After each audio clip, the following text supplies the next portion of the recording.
going down.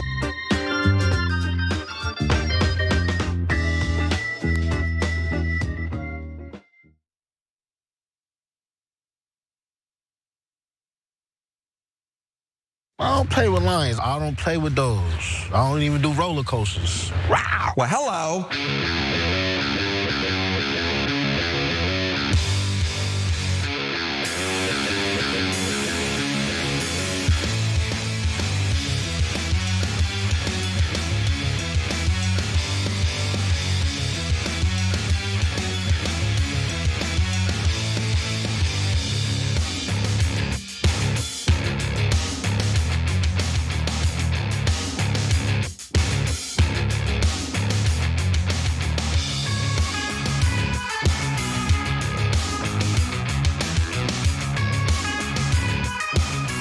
All right, welcome to the Young Turks. Cenk Ugranik sparing with you guys. So we've got some heavy, weighty topics up front here, including some stuff that's a little bit personal from over the weekend that's happened to Anna, as we're going to share with you guys. And the carnage continues in Gaza, of course. And then Trump is trying to make peace in Ukraine. That one's a little bit more complicated. So filled with ridiculous gaffes and preposterous ideas about what we should do with our voting machines, brought to you by Vladimir Putin. Yeah, I'll take it under advisement. But on the other hand, he's actually trying for peace. And so I know when we say that, that also triggers some people. But he is, and our job is to be honest with you guys. Damned algorithms. All right, so with that, let's get started. Okay, well, I want to begin with something personal and kind of get it out of the way, kind of send a message about who I am, what works with me and what doesn't work with me. And one thing that I can be very clear about is attempts to intimidate me don't work. So let's talk about what I mean. Over the weekend, I noticed that I have become a target of one of these pro-Israeli groups. It's a shadowy group, doesn't disclose who it's funded by and what they're really about. It's called Canary Mission. Canary Mission happens to be one of those pro-Israel groups that has targeted all sorts of pro-Palestine, pro-peace students at universities like Columbia, Harvard, Tufts. Think Mahmoud Khalil. Unfortunately, he became one of the targets of Canary Mission. So did Rumiesa Öztürk, who simply co-wrote, I should say, an op-ed for her student newspaper at Tufts University, calling for the divestment of Israeli companies because of the ongoing genocide in Gaza. So typically, they engage in these targeting campaigns, and typically these targeting campaigns work. In fact, the individuals that I just spoke about spent time behind bars because of what Canary Mission does. They have a website essentially doxing anybody who's been critical of Israel. And I think that they're particularly gross. If you go on their website, they also target other organizations, and news organizations are included in there, including Students for Justice in Palestine, Students United for Palestinian Equal Rights. Ooh, can't have that. Jewish Voice for Peace is also a target of the Canary Mission. AJ Plus, Al Jazeera English, Al Jazeera Media Network. Anyone simply associated or part of the BDS movement is also a target. You'll go on their website and they list people's identity, and even though no one's committed any crimes, no one's done anything wrong, most of these people haven't even said a single thing that's pro-Hamas or anti-Semitic, doesn't matter. The mere fact that these people have been critical of Israel's genocide and slaughter campaign in Gaza and the West Bank, by the way, becomes a target. So I'm one of their targets, and I welcome their hatred because I think what they do is disgusting. I think what they provide cover for will go down in history as one of the worst genocides in human history.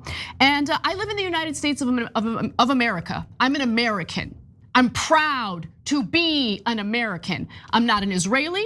There's no law on the books that indicates that I have to support Israel in any way, shape, or form. And in fact, as Israel continues its genocide against the Palestinian people, I will continue to speak out against them, unafraid. Now, with that in mind, this organization has this on the front page of their website today to kind of give you a sense of the kind of garbage, the kind of bile you can experience from the so-called work that they put out. They're targeting Zoran Mamdani, who of course is the mayoral candidate in New York City, who's poised to win that race. And the reason why they don't like him is because, well, I mean, has he said anything anti-Semitic? No. Is he a jihadist? No. Does he believe in Sharia law? No. He just happens to be a Muslim American who wants to represent the city of New York rather than get down on his knees and fillet the government of Israel, like most other American politicians do. And Canary Mission can't have that. So now that we're like familiar with who they are, we should talk about how successful they've been in dog walking various members of the United States government. So for instance, the federal government has admitted working with Canary Mission to punish critics of Israel. Okay, so Peter Hatch, an agent with Immigration and Customs Enforcement, said the department had assembled a specialized group dubbed a Tiger Team to work on removing pro-Palestine college students from the country. He indicated to the court that some tips about students were communicated verbally before explaining that the team had also combed through the nearly 5,000 profiles Canary Mission had compiled of Israel's critics. You mean someone said, here is a list that the Canary Mission has put together? Judge William Young asked Hatch, according to court's transcripts. The official answered with a simple yes. Pathetic.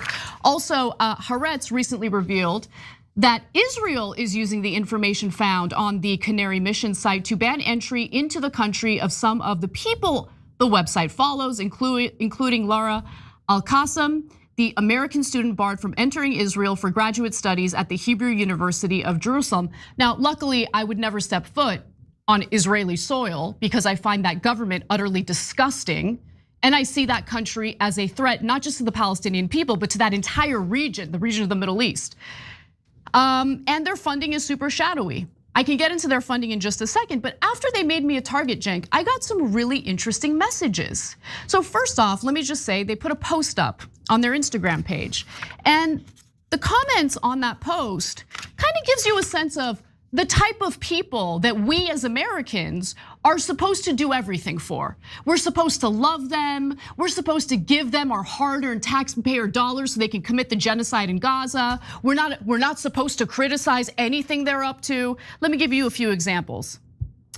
Here's one person. You will meet your demise for all the unjust damage you have caused, just like Candace Owens. Oh, nice threat. It will be your turn soon. Those who hurt Jewish nation historically, whether collectively or individually, received their brutal karma sooner or later. Your time will be up soon. So that's a very specific death threat. That's saying we're gonna kill you. Because by the way, when Israelis say they're gonna kill you, they probably are. I mean, so every threat from an Israeli is super serious. Right now, their government is run by a bunch of psychotic serial killers. And honestly, this is not a new phenomenon. In 2018, when the Palestinians were doing a peaceful protest, walking up to the wall, the IDF murdered every single one of them. Sniper shots, killed them all in a peaceful protest. Killed an American journalist covering it with a sniper shot to the neck. So when I've had the IDF write my name on a bomb, now this is one of many death threats that Anna got. She's gonna read you the rest of them. But I'm assuming we're gonna have congressional hearings right after this video goes up, right? Because I know that, I don't know of a single death threat that was made to a single pro-Israeli student on any college campus. I've heard, oh my God, they had to walk around to get to a class. Oh, somebody said something against Israel. Whatever it was, believe me, if there was a death threat, we would have all heard about it 2 billion times, right? Okay, but now you have death threats against normal Christian and Muslim Americans. Will there be congressional hearings? Of course not. Of course not. Hold on, of course Jake. not. This is just the tip of the iceberg. I'm starting with the more, I mean, when you look at the grand scheme of things and everything I'm gonna share with you, that seemed benign. Okay, here's another one. None of them are benign. They're all threats and they're all disgusting. Slaughter you, bitch. I mean, slaughter is what you guys specialize in. Let me continue. Here's another guy. I will kick your ass if I see you, bitch. Go to Gaza, bitch. Let's see. You are a Nazi bitch. And then ended it with an FU and middle fingers. Here's another person. Too bad she's not in Gaza. So listen, there's two things I got to address real quick. Sure. Because they think, man, if we had you in Gaza, then we'd murder you. Yeah, just like they're murdering everyone else in Gaza intentionally. Right. So I mean, it's a confession wrapped in a death threat, right? Oh, please come to Gaza so we can murder you, like the Israeli government always does. But we're so mad at you for criticizing us. Oh, you were so wrong to criticize us for being genocidal killers. That's why we're gonna murder you if you come to Gaza, right? Because Gaza's a slaughterhouse, which they're happily applauding and cheering on. And second of all, they're used to, it's okay. We can murder anyone we like, because anyone who criticizes Israel is a Nazi. And that gives us the right to slaughter them, murder them, kill their babies, starve them to death, because in our ridiculous, paranoid, ludicrous, insane minds, everyone in the world's a Nazi. Everyone in the world hates Jews. Everyone in the world hates Israel for no reason. For no reason at all, when Israel was just benignly murdering everyone in Gaza. And then they brag, they're like, well, we murdered 62,000 people. We injured 150,000 people. We murdered 20,000 kids, but we didn't murder you all. That's their big excuse these days. Yeah. I mean, we'll individually threaten to murder anyone who criticizes Israel. And we'll get the American government to send us endless checks and endless weapons. And if anyone dares to criticize, we'll threaten them to ruin their lives by calling them anti-Semites, Nazis, etc. We'll threaten to fire them, arrest them, deport them. And then if none of that works, we'll threaten to murder you here on American soil. And here's the thing, Cenk. I'm an American citizen. I was born and raised here. My parents came here legally. They're naturalized citizens, and then they gave birth to me. So they can't denaturalize me the way that Trump has threatened to do on behalf of Israel when it comes to other American citizens who have been critical of Israel. I'm also not implicated in a pedophile blackmail ring. I've got no skeletons in my closet. So the only thing they've got left is to try to scare me, intimidate me, and say that they're going to murder me. And guess what? It's not gonna work. Let me give you more. Here's another person who says, she better lives by an emergency room. Here's another one, God will take her away. And those were just the public comments on the post. There's more. By the way, I'm gonna say one more thing before we get to the DMs. So now we showed you who made those comments. They're public comments. They're public comments. I guarantee the reaction of by the genocidal maniacs still supporting Israel is, I can't believe Anna doxed them by giving their names when all they were doing was threatening to murder her. It seems anti-Semitic to complain about it. It seems anti-Semitic to point out that I wanted to murder you in public. I can't believe you would dox me. Nobody, I'm not interested in your address. I'm not interested in where you live. I'm not a psychopath like you. I'm not looking to have me or anyone else do violence to you because we're moral, decent people. We're not psychopaths like you. But yes, you put your name on these things, whether it's the public ones or the DM ones. And you sent it very clearly. I would like to murder you. So you don't get to complain about, because there's no end to the complaints about anti-Semitism. No, we're not allowed to threaten to murder you. That seems discriminatory against me. They're just the world's special victims, and anytime they do anything wrong, it's the best trick in the book, and people have fallen for it for such a long time, right? They do something wrong or evil, and they immediately accuse the person criticizing them for their bad acts of being anti-Semites. But the victim card has expired, okay? Israel's carrying out a genocide right now as we speak. They are engaged in conquest. They are stealing land, not just the Gaza Strip, not just the West Bank, but they've been annexing parts of Syria ever since the fall of Bashar al-Assad. You have Benjamin Netanyahu saying out loud that this is part of the greater Israel project. What more evidence do you need to figure out in your mind that you're the bad guys? But let me give you some of the DMs, okay? Those were the public comments. These are the messages I'm getting, okay? By the way, aside from people sending me images of their weapons, okay? I get messages like this. God willing, your family gets tortured and burned alive, you spoiled American college trust fund baby. And obviously this person created the account simply to send me that message. 0 posts, 0 followers. So unbelievably taken over by hatred that they take the time to create a profile just to send me that disgusting message. But very clear. It seems like slaughter is very much part of the culture in Israel these days. So, and he puts an Israeli flag on it just to make sure you know. But yeah, on behalf of Israel, I would love to murder you, which is what we generally do in Israel. Anyone who criticizes or is a journalist covering this war accurately, we murder, like the 5-6 journalists that they just murdered the other day, like Shireen Abu Akleh, an American journalist they murdered earlier. Murder, murder, murder. And by the way, when he talks about lighting people on fire, that's what they do on a daily basis in Gaza. When you drop a bomb on someone, you burn them alive. Israel has been burning Palestinians alive for 2 straight years. It is one of the most disgusting campaigns in human history. Here's another one. This one I sent to Cenk earlier, and it enraged him. One person calls me a whore, followed with, pretty clear we need to unalive you. Okay, so I mean, again, Israeli flag, we need to unalive you. And when Israelis make that threat, since their government is filled with psychopathic killers, it's a super serious threat. But will any American authorities, American Congress, American media care? My prediction is not one person from mainstream media will cover this. Not one government official will care. If you're threatening to murder Christians or Muslims or anyone else in this country, they don't care. No, they don't. They don't. But if you insult someone who's pro-Israeli, congressional hearings and ruin their lives, right? Okay, are you gonna cover this, Elise Stefanik? Congress, are you gonna do anything about this? Mainstream media, are you gonna do a single thing about it? No, no, but God forbid that the feelings of Dana Bash or Jake Tapper be slightly insulted by criticism of Israel, a foreign country. Yeah, exactly. Look, the reason why I'm doing this is I'm not looking for people to feel bad for me, right? Because I am not shaken by this. For me, I think it's important for people to understand why there are so many figures in the media who are terrified of accurate reporting of Israel. And more importantly, I'm not suicidal. And if anything happens to me, it's not an accident. Okay, I'm just putting it out there. I just wanted to be on the record.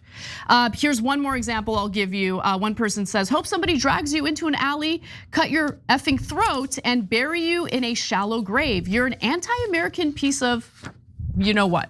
No, you're anti-American. Yeah. You're saying that Israel should be the dogs of America, and if anybody in America dares to even complain about Israel, that's it, their throat should be cut. Is that an American thing to argue for? That if anyone uses their First Amendment rights, we should slit their throats if they made the mistake of using their First Amendment rights against a foreign government like Israel? So this is disgusting. But I know that no one will care. I know that. I'm gonna say this in case they might care about this. So groups like Canary Mission are terrorist groups? Yeah, well, of course, what they're doing is they're encouraging stochastic terrorism. Yep. So they're saying, okay, this person is an anti-Semite because he or she criticized Israel. They're not allowed to criticize Israel, they're all anti-Semites. And then they get like tons of death threats against that person, probably every single time. And then they probably laugh their ass off behind the scenes. Let's go, cross your fingers, hope to get lucky that one of them murders Anna, okay? And meanwhile, the US government takes their lists and arrests Americans based on their lists. Yep. So now there's a pro-Israel group inside America that is encouraging death threats against Americans, and the US government works for them like goddamn dogs, and they'll ruin your life if you criticize Israel.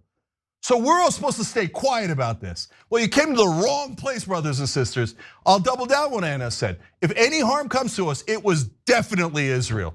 We love life, we love America. This is proof of life, okay? If any of these monsters do anything, it was almost definitely Israel supporters who are maniacal and cheer on serial killers every single day. Oh no, we didn't kill enough Palestinian babies. I can't stand it. And by the way, okay, this is the part where the only reason why anyone might care about this story.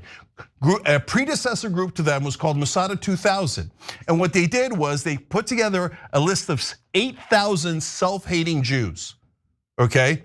And they targeted those Jewish Americans as well. How dare you criticize Israel? And I tell you that partly because if you're Muslim or Christian, no one cares about you in this country. Okay, I'm keeping it real, I'm sorry. Show me one person who cares, then I'll totally change my mind. But you have to criticize anyway. So, and these guys target Jewish Americans for peace as well, okay? Through Jewish Voices for Peace and any other Jewish group who's wonderful out there fighting for peace. Okay, so religion doesn't matter. This isn't about religion. They're hiding behind religion and using Jewish people as human shields so that if anybody criticizes them, anti-Semite, they're trying to hurt the Jews. Nobody's trying to hurt the Jews. We're trying to say that Israel should stop slaughtering Palestinians and we should stop paying for it. They go, nope, that's it. If you're a Muslim Christian or a Jewish American and you dare to criticize Israel, we'll try to ruin your life. Right. So this isn't about religion. This is about protecting a foreign government. So one other thing I want to bring up is, a lot of people, Israelis specifically, got chapped over me telling the truth about how the international community views Israel. The international community hates Israel. And it's not because they're Jewish. No one cares about being Jewish. No one cares. Literally, like outside of a handful of disgusting neo-Nazi white supremacists, no one cares about Judaism or who is Jewish, who isn't Jewish. It has nothing to do with that. You're slaughtering innocent people. We see endless videos and images of children with their freaking limbs amputated if they haven't already been slaughtered by the IDF. Okay, that's what people are criticizing. The fact that they immediately try to turn it around and make it about them, deflect and make it about how they're the victims of anti-Semitism is so loathsome and so disgusting. But on top of that, we got to talk about the cultural issue within Israel because they love to talk about how, the Palestinian children deserve to be slaughtered because they're taught to hate. They're taught to hate the Israelis. But if you look at videos online, there's tons of them. It seems like a lot of young Israelis are just taught to hate the Palestinians. In fact, there's a Palestinian American by the name of Hamza. He has an incredible YouTube channel. He streams and has these conversations with Israelis living in Israel. And I want to go to the first video to give you a sense of what those conversations look like. Hi, IDF? No way, it's not you. Do you know me? Do you watch my videos? Yeah. What do you think about the bombs in Gaza? Do you think they should continue to bomb Gaza? Yeah, should they flood the city, no people. Really, no people? There are 1 million children in Gaza. You said you want them all gone? After our hostages come back, then bomb Gaza. When the hostages come back, you'll bomb Gaza? I want that. So when the hostages return, you want to bomb Gaza? Yeah. And you want to kill everyone there? It's maybe because you're an Arab, you are stupid. Oh, really? Yeah. Maybe. I'm stupid because I'm Arab? What does that mean? Yeah. I want to go to another one. Let's go to the next Before video. we go to the next one, I just want to point out what the IDF soldiers there are saying. They're saying, be stupid enough to give us the hostages back, and we're going to murder you all anyway. Yeah. Okay, do they speak for the government of Israel? Yes. They don't. But they do. But do they? Are there tons and tons of them on video saying this? As Smotrich and Ben Gvir said, annihilate them all. Yes. Has Benjamin Netanyahu said, conquer Gaza, take it all, we're on a mission for greater Israel? Yes. So that genocidal campaign that you're seeing with your own eyes from IDF soldiers there is actually the official government policy of Israel, and their entire parliament voted 68-9, not a single Jewish vote against it, in a vote to say we will never make Palestine a state. Basically, they're saying they'll be our inferior servants for the rest of their lives. We'll run open air prisons and concentration camps, and they will never be free because we are the superior race. I've heard this before. But the last time I heard it, I was super proud that America went to fight the monsters who were doing the Holocaust and save those beautiful Jewish people from getting hurt, okay? That's when we were the good guys. Now, our government says, you're offending the sensibility of the Germans. The German feelings have been hurt. Congressional hearings about German feelings, okay? But who's the Germans are slaughtering? Who cares? Send them more money. They haven't slaughtered enough people yet, okay? See, we used to be proud of this country when we stood for justice. Now we stand for these maniacs. One more video, let's go to A2, please. Hi. Oh, you're the one that with the Free Palestine. What do you think about Israel bombing Gaza and killing all the civilians? I don't think nothing. I think they should have it. I think that what? You said you think they should be bombed? Yeah. The innocent lives. Are the kids being bombed in Gaza? Is that okay? Yeah. The kid, maybe you didn't hear me. I'll ask you again. Are the kids? Yeah, you know why?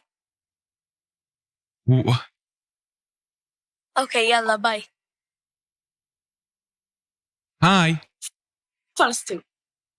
Hi, nice to meet you. I don't even know you. Why are you being like that? You think it's funny that Israel's bombing innocent lives in Gaza?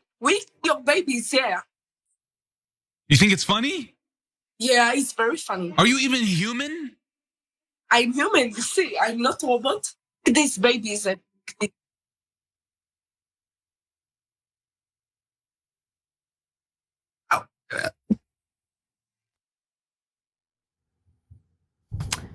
No, you know what? One more video, last one. Hi, I'm from Palestine. No, listen, peace. Peace? Yes, peace. Okay, so free Palestine? No. After we kill all Gaza, then it will be peace. There are 1 million children in Gaza and you want them all gone? You said you wanted peace by killing Palestinians. Unfortunately, they teach their kids that to have peace is by getting rid of Palestinians. Guys, this is the banality of evil. This is what we study in museums. I remember going to the Thomas Museum here in LA, and it's a great museum, is about the Holocaust. And what I wanted to find out was, how did the regular Germans live with it, right? Because that's the part I couldn't believe. Like, okay, you get a cult leader, he takes over the weapons and then grabs the government, I get it, right? But I wanted to know about the banality of evil and how the Germans thought, oh, it's no big deal, round up the Jews and the Poles and the Roma and the LGBTQ and murder them all, put them in gas chambers, etc. No big deal, right? How could human beings think that way? Well, now we have our answer. You saw it in those videos. Like perfectly normal people, they're like, yeah, murder all the kids. Palestinians have no rights, they're inferior. They're not even human, so what? Slaughter their babies, slaughter all of their babies. And they do it with like, oh, we're in the suburbs, we're having fun, we're so rich and we're so great, and we have paid family leave and we have everything we need and we're a top 20 economy and we have Iron Dome and we have nukes and you can't ever touch us. So since we're invincible, we're just gonna rub it in your face, ha ha ha, we like to kill your babies. And America goes, oh, congratulations, here's another $20 billion. Yep. So guys, they don't represent all Israelis. We just had a protest of 500,000 Israelis that showed up that said, they're fighting for the hostages back, they're fighting for peace. Mixed reasons why. They want the hostages back. They don't care about what's happening to the Palestinians at all. Let's not needlessly launder their reputations, and let's just call it for what it is and who they really are. They don't care about the Palestinians. They're in favor of the starvation. They're in favor of the mass slaughter. They just want their hostages back, and that's it. Guys, they're worried about IDF soldiers now committing suicide because they probably can't live with themselves considering the atrocities they're carrying out. They only care about the Israelis. That's it. There might be a handful of Israelis who might care about all those innocent people being slaughtered in Gaza, but polling indicates a vast majority of Israelis love the slaughter, and it disgusts me. What am I supposed to do? I'm supposed to love that? I'm supposed to sit here on this show and talk about how wonderful Israel is? No, they're committing a genocide, and the vast majority of people in that country love it. So that's according to the polling. I wish it wasn't the case. It's not some random thing that somebody's throwing out as a trope or whatever. Last poll I saw, 82% of Israeli Jews said, keep going in Gaza. Jesus Christ, man. So they'll say something different about the hostages because those are precious Israeli lives. And all lives we are perfectly consistent. All lives are perfectly precious. We don't want the same thing that the Israeli population and government want. We don't want to slaughter the Israelis. We want to leave them in peace. We don't want a single Israeli hurt. I want nothing to do with them. Yeah, so nothing to do with them. So, but the polling, poll after poll after poll shows, yeah, we want to end it. Also, they're beginning to realize that this is turning into a PR disaster for Israel, and good. Yeah, slaughtering kids turns out to make you look really bad. Yeah, and I know what their justification was. Oh, everybody hates the Jews anyway. Yeah, everybody hated us anyway. No one cares that you're Jewish. Literally, no one cares that you're Jewish. Literally, no one cares. By the way, you gotta let it go, man. I know everybody was taught in Israel, oh, the world hates all the Jews and they're gonna try to kill you at any moment. Kill them first. They're all Nazis, kill them first. You can't teach someone anything worse than that. And ironically, all projection, what do they say? Oh, the Palestinians teach their kids to hate the Jews.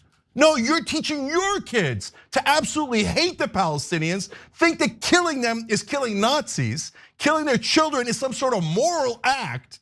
That's what Israelis are doing right now. So you'll excuse us if we're not overly impressed by the 18% of Israelis that have their conscience bothered by this war. That number should be 98%, especially for people who went through a Holocaust and so many pogroms themselves. How could you not have empathy? But look, those tapes are not, I wish they were exceptions. We show you that because according to the polling, that's the rule. Blithely, giddily, and backing the slaughterhouse in Gaza. Yep. So, look, they can say anything they like about us, but we're gonna keep telling you the truth. And the truth is, this current government of Israel is totally a rogue, pariah terrorist state. And the fact that they're taking money from all of us, every single one of us, when you go to work, you're partly going to work to send money to Israel to kill those Palestinians and laugh about it. And now their supporters are openly threatening to murder Americans who disagree. Yeah. So, okay, here's where we are. So, yep. Okay. Well, we're not going to stop, and in fact, we're going to take a break. And when we come back, we're going to talk about, the U.S. Essentially helping an Israeli pedophile avoid any prosecution or consequences for attempting to lure literal children to have sex with him. We'll be back.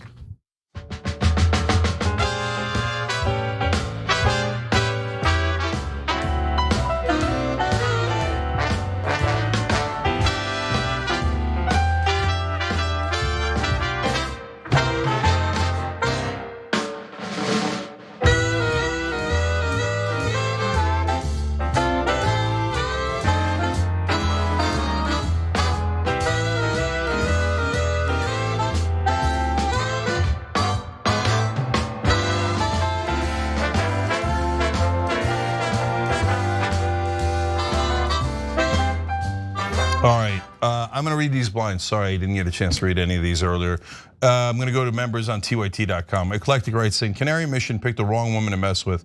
Anna will not back down, she will dig in and fight back, and nothing will stop her from standing up for the truth. 100. F Canary Mission, TYT and TYT fam will always have your back, Anna. Thank you. Yeah.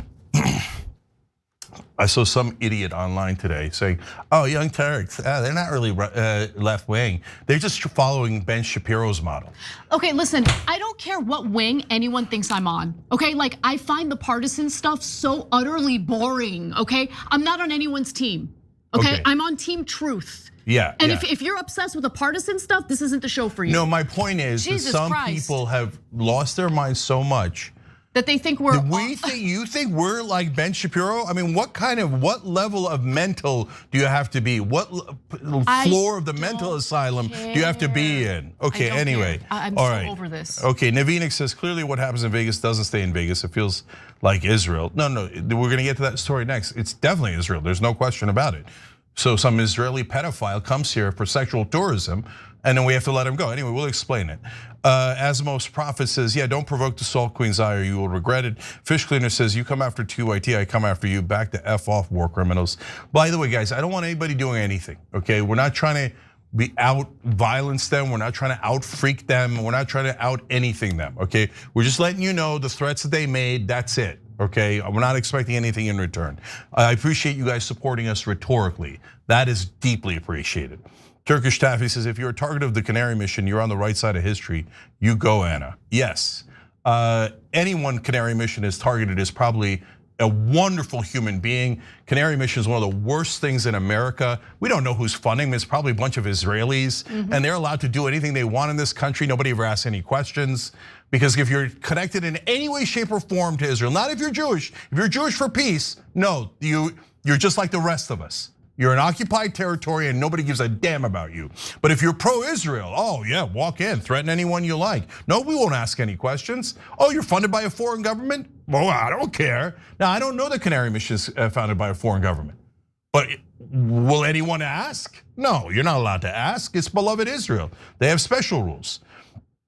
Don Dada Dragon says, F Canary Group, F all they stand for, and above all, F the Israeli government. Boomer Dragon Cat says, you got my mama bear dander up, no one better mess with my Anna.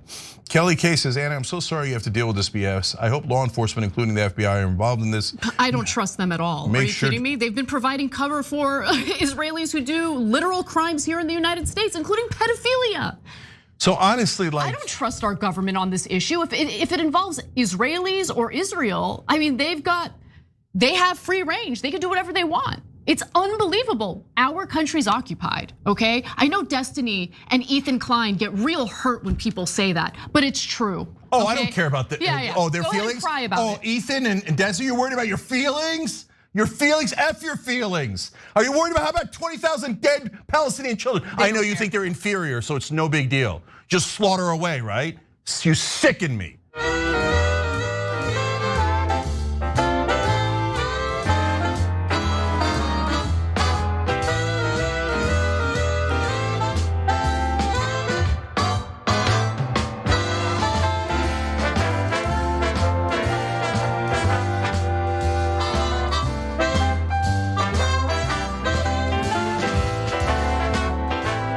Back on TYT, Cenk, Anna, Geraldine Castile, Michael Scalf, Jonathan Ruff. Thank you guys for joining. Appreciate it. We can't do the show without you guys, and God, Israel and their supporters would love that. Okay, so trust me, there are no big donors behind Hold Israel Accountable campaign. Okay, CDN Norse Dog Dad, thank you for gifting a membership. All right, Anna, what's next? All right, well, let's get to our next story. Why did the State Department just announce that they're halting visitor visas for all Gazans coming here for medical aid? Why would some of these kids, for example, who are coming to hospitals for treatment be a threat? Well, first of all, it's not just kids, it's a bunch of adults that are accompanying them. Second, we had outreach from multiple congressional offices asking questions about it. And so we're going to reevaluate how those visas are being granted, not just to the children, but how those visas are being granted to the people who are accompanying them. And by the way, to some of the organizations that are facilitating it. There is evidence been presented to us by numerous congressional offices that some of the organizations bragging about and involved in acquiring these visas have strong links to terrorist groups like Hamas. Well, that is a complete and utter lie spewed from the mouth of Secretary of State Marco Rubio, who announced that the Trump White House will ban Palestinian children who have been severely injured, wounded, and maimed by our bombs from entering the United States on a visitor visa in order to get desperately needed medical care before they are then forced to leave the United States. Now, the move was also announced on X, with the State Department saying that all visitor visas for individuals from Gaza are being stopped while we conduct a full and thorough review of the process and procedures used to issue a small number of temporary medical humanitarian visas in recent days. And again, just to address Rubio's decision to essentially regurgitate Israel's propaganda. Honestly, their favorite talking point, which is blame everything on Hamas. We had to do it because Hamas, they had ties to Hamas. There is no evidence that any of these humanitarian groups that are facilitating this visitor visa process are tied to terrorist groups. No evidence. If there were evidence, it would be provided, but there hasn't been any. And when he talks about, we've got officials who are showing us that there are links to Hamas, he's talking about freaking Laura Loomer, which we'll get to in just a minute. But according to analysis by NBC News of monthly figures provided on the State Department website, the United States has issued more than 3,800 B1, B2 visitor visas, which permit foreigners to seek medical treatment in the United States, to holders of the Palestinian Authority travel document so far in 2025. In May, 640 visas were issued. The department's numbers do not clarify how many of those visas were given to Gazans and how many people were from the West Bank in Palestine. And in fact, I want to go to this video. Keep our mics up as we watch it, because I want you to see the images of the children who arrived in San Francisco for medical care. These are Palestinian children who have been severely injured as a result of the IDF's actions and as a result of our arming the IDF with the types of bombs that they get to drop on kids, with the types of guns they get to use against innocent civilians. Just let's bring that up and I'll talk over it. Now, the organization that was working on getting these people medical care was an organization called Heal Palestine. It's a group that coordinates evacuations for injured children and their families to the US. They say that they've assisted 148 people so far, among them 63 children in need of urgent care. And so these are the terrorists. Okay, these are the terrorists that Marco Rubio, that disgusting scumbag, is lying about, and who will now be barred from entering the United States for medical treatment before they are then forced to leave. Okay, burned, maimed, amputated limbs. You guys get the picture. We did this. We aided and abetted, okay, what's happening to these children in the West Bank and in Gaza. And now we've shut the door on their faces when they need medical care. Now, why did that happen? Oh, because Laura Loomer said so. A literal unhinged online influencer who's funded by who knows what, who funds her, is so influential in the Trump administration that her evil personality is somehow taken seriously by people in the Trump administration. So they listen to her. I guess the administration has been made to be Laura Loomer's bitch along with Israel's bitch. That's the kind of government leadership that we're looking at right now. Of course it's not Loomer. Loomer just is representing the wishes of the Israeli government. So they pretend that, oh my God, she is a MAGA influencer. Like 7 people follow her. She's not a huge MAGA influencer. Marjorie Taylor Greene, Tucker Carlson, Megyn Kelly, etc. These are Steve Bannon, huge MAGA influencers, right? And we don't agree with a lot of their opinions, obviously, right? But Laura Loomer was previously a tiny influencer. All of a sudden, we're supposed to believe that the US government is on their knees to a minor blogger? No, she's giving orders from the Israeli government, and then Marco Rubio and the rest of them run around like dogs going, yes, Loomer, yes, Madam Loomer, we'll do anything Israel says. Who do you need eliminated? Who do you, the children that your government, Israeli government massacred? Great, we're super happy. Do you need another check? Oh, the ones that they maimed, that America, the American people being the wonderful human beings that they are, we're like, okay, let's try to at least help these people, these tiny kids who've been, bombed and maimed by Israel. No, not even little children.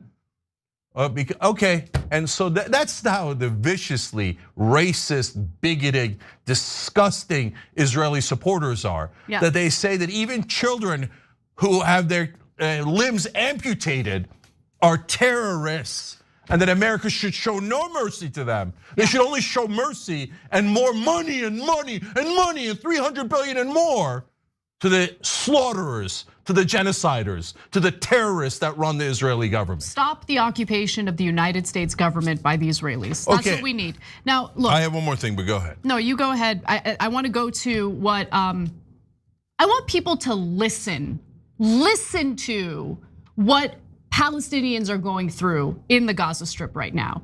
Because they're all being forced into a concentration camp at the south end of the Gaza Strip. Because of course, the Israelis want to take that land. They're gonna occupy it, they've been clear about it. They wanna push Palestinians, whatever remains of the Palestinian people in Gaza, to Somalia. They're making a deal with Somalia to basically send Palestinians there.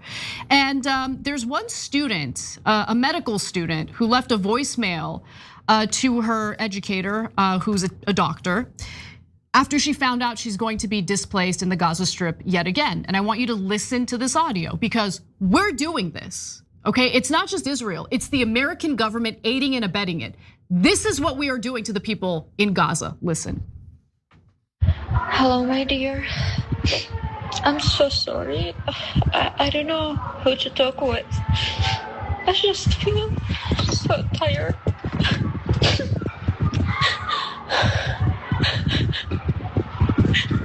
I'm sorry. I just want to talk. Every time I see the news, I feel like my heart just stopped. I can't breathe. And I started crying. I don't want to be displaced again. I just want to die right now. I can't able to lie. I can't able to do more. Everything is getting worse.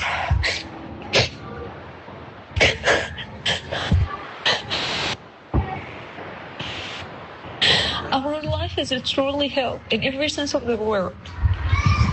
I just hate myself for being in Gaza. No one show us mercy. No one feels what we are going through. I just wanted to die right now.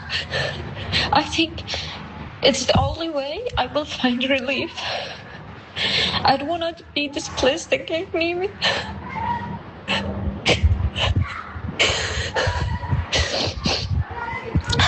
I'm so tired. I'm so tired. I wish I could see you soon, even just for a moment, and hug you before I die. I'm so sorry. I'm so sorry, baby.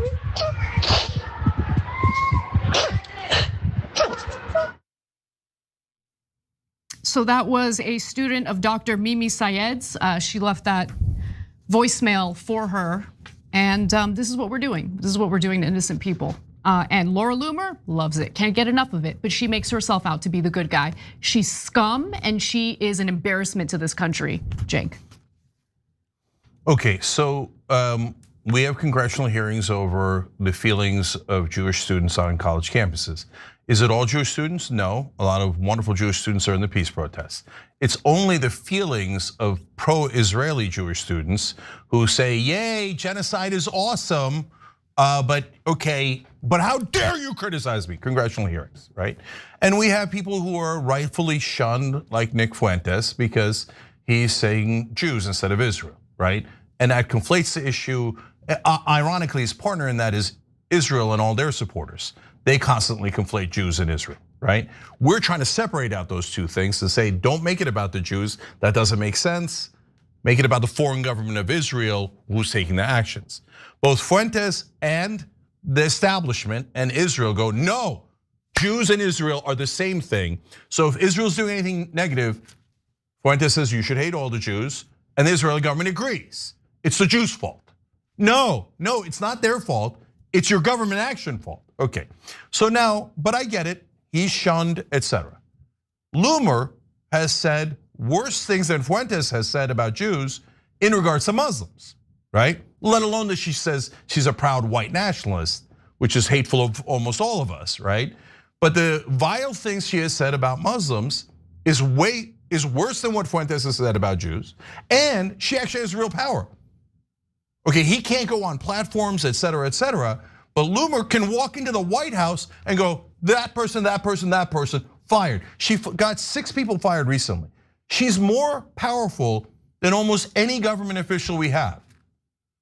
And everyone knows she despises Muslims. So why the hypocrisy? Why isn't anybody doing congressional hearings about it? Why isn't anybody over the top outraged by this person who is clearly racist and bigoted, having enormous power inside the US government? Because we're an occupied state. Because we're occupied, that's the reality, okay? And we're not occupied by Jews, we're occupied by Israel. Israeli interests have bought off almost all of our politicians through the PACs. If you're a mainstream media reporter and you're saying that that's not the case, you're a giant liar. And you're choosing to lie on behalf of a foreign government, because AIPAC has donated to 65% of the members of Congress, and that's just one of their lobbies, and that's just money we can see without the dark money being taking into account. #1 donor for almost all of our the Republican and Democratic leaders. So if you're in mainstream media and you're denying that, you're lying to your audience. And it's weird, it's super weird why you want to lie to everyone to pretend that Israel does not have massive influence in America. The influence is suffocating, it's overwhelming. And if you criticize Israel, you're gonna be in a lot of trouble in this country. But if you say the most vicious things about Muslims, and you say we shouldn't even keep Palestinian children alive, we should just send them back to Gaza for Israel to murder them, no problem at all. no big deal, no hearings, no nothing. She just can walk into the White House anytime. No national outrage. So you're telling on yourselves. Final thing that I'll just add to all of this is more criticism for Israel because, well, there was a piece by CNN published today titled "Leaked Recording Reveals Ex-Israeli Military Intelligence Chief Calling 50,000 Deaths in Gaza Necessary." Seems like there are a lot of public admissions about what Israel's up to, but we still get gaslit about what they're up to. So the leaked audio features the former head of the Israeli military intelligence, Major General Aaron Haliva. Aaron Haliva. And here's what he was quoted as saying in the leaked audio. "For everything that happened on October 7th, for every one person on October 7th, 50 Palestinians must die. It doesn't matter now if they are children." Well, that's obvious, that's clear based on the military's actions. The fact that there are already 50,000 dead in Gaza is necessary and required for future generations. Hey, you know what? I mean, we're making progress. At least there's an admission that at least 50,000 people have been slaughtered in Gaza. This isn't coming from the Hamas-run, a health ministry. And then finally, he says, quote, "There is no choice. Every now and then, they need a Nakba in order to feel the price." This guy sounds very literally like a Nazi. That's exactly what the Nazis would have said about Jewish people. Hamas made them do it. Yeah, they need to pay a price. They need to be 50 Jews for every one German forget killed German, hurt the feelings and the national pride of the Germans, okay? So who cares about their children, slaughter their children. So this is what the disgusting current Israeli government is. Bunch of terrorists. Okay, so last thing is we're doing a petition, God help us. I know. Our petition versus hundreds of millions of dollars from AIPAC. Who are the politicians, the terrible, greasy politicians gonna listen to? The hundreds of millions of dollars are your voices. But we try anyway. We constantly try to do the right thing. And now there's a right-wing rebellion too, and maybe somehow this can work, okay? tyt.com/campaign/refuse-AIPAC. You don't have to memorize that. We'll put the link down below in the description box. It just, all it's doing is saying, I'm never gonna vote for anyone that takes AIPAC money or Israeli interest lobby interest, special interest or lobby money. And that you don't have to vote for the other party. You could vote in your primaries, in your own party's primaries. Just a simple rule, never vote for anyone who takes AIPAC money because they don't represent us. It's super obvious. You'd have to be as moronic as a mainstream media reporter not to see the most obvious thing in the world. If you take Israeli lobby money, you work for Israel, you don't work for us. So obviously, why would we vote for you to not represent us, but to represent a foreign country, okay? Everyone in America should sign that petition. All right, we'll be right back.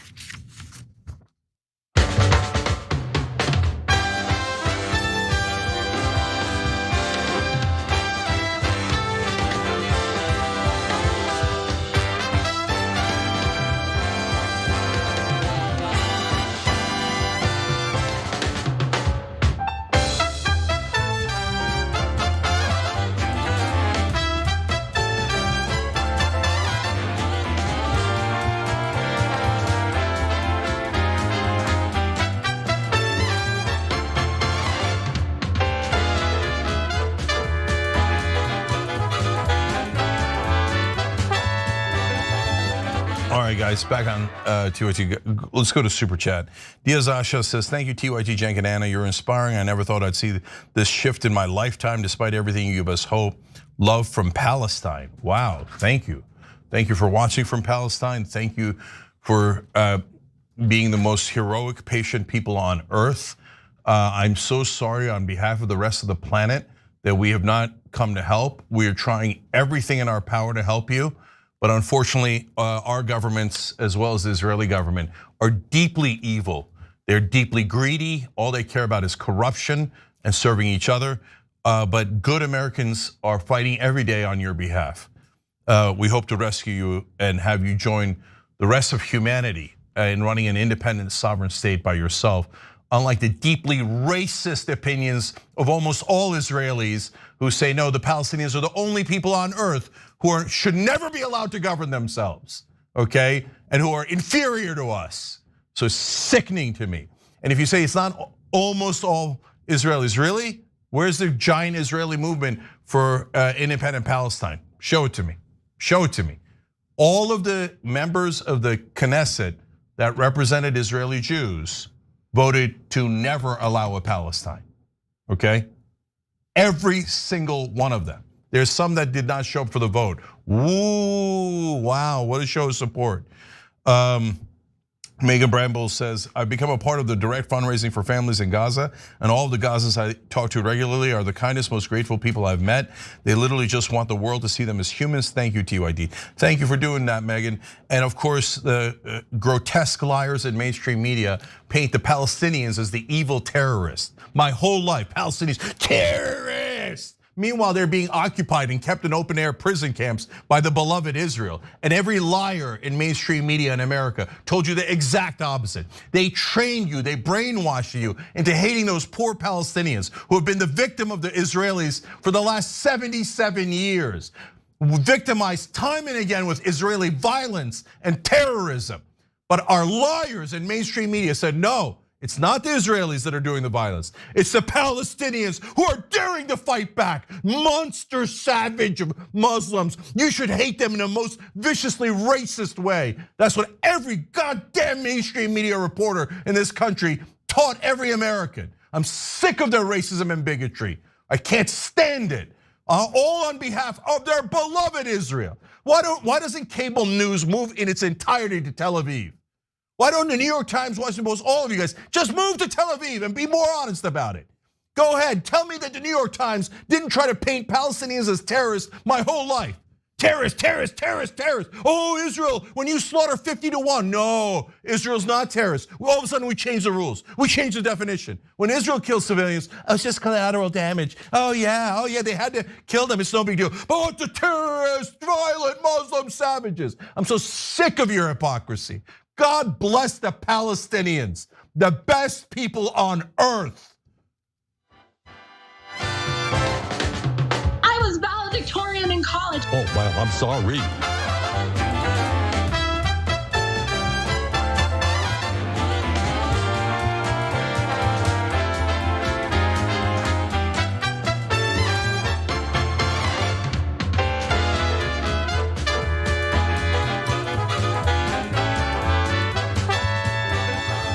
Back on TYT, Cenk, Anna, Cam B, thanks for becoming a member through the join button. Guys, I can't get through the comments and the social breaks because I get so animated and keep working, but it just came up with something there. I just want to say on almost every show. God bless the Palestinians, best people on earth. I'm gonna keep on saying it because it's a little trickle versus the tsunami of mainstream media bigotry and racism against Palestinians and Arabs and Muslims, right? So we'll do our part because they want to paint them as, oh, how could you say they're the best people on earth? They're terrorists. Lies, every single piece of crap, filth on cable news, right? So I'm just gonna do a tiny little part to humanize Palestinians every single day. Palestinians, best people on earth. Okay, I wonder what Israel is. Okay, anyway, Anna. Well, I'm about to give you a little taste. Let's talk about how it's a real good day to be an Israeli pedophile in the United States of America. She's with JCW, Jewish Community Watch, an organization that hunts down accused pedophiles who flee to Israel from the US, exploiting a process called Law of Return, whereby any Jewish person can move to Israel and automatically gain citizenship. The ease with which pedophiles seem able to use this law as an escape route haunts victims like Mendy Hawk, I was 8 and who says he was abused from age 8 by a teacher at an Orthodox Jewish school in Los Angeles. Yom Tov pled guilty in 2002 to sexually abusing and committing lewd acts against 3 other boys. He served jail time, but when he was released, he violated his probation and, according to JCW, fled to Israel with help from individuals within the Orthodox Jewish community. JCW tracked Yom Tov down and confronted him with a hidden camera in Jerusalem, where he admitted to illegally fleeing the United States with help and using a fake passport to enter Israel. Other child predators actually have a much easier time fleeing to Israel to essentially skirt the consequences for their crimes, especially when the United States government helps them in doing so. So in lieu of prosecution and punishment, US authorities have freed an Israeli government official within Benjamin Netanyahu's administration who's suspected of luring minors online to perform sexual acts. In fact, despite any of the lies you might see online by Israeli defenders or Israel defenders, he was charged, okay? He was arrested and he was freed anyway. So let me give you the details about this sting operation that took place in Las Vegas. So it all started with a joint sting operation that was carried out by the FBI, so the feds were involved, and the Las Vegas, Nevada Police Department. The sting actually led to the arrest of 8 suspected pedophiles, including an employee of Israel's National Cyber Directorate named Tom Alexandrovich. Okay, so he is a pretty top level cybersecurity official within the Israeli government. All suspects were charged with attempting to entice minors online to commit sexual acts. But rather than jail and prosecute him, Alexandrovich, that's who I'm talking about, FBI officials allowed him to travel back to Israel where he is unlikely to face prosecution.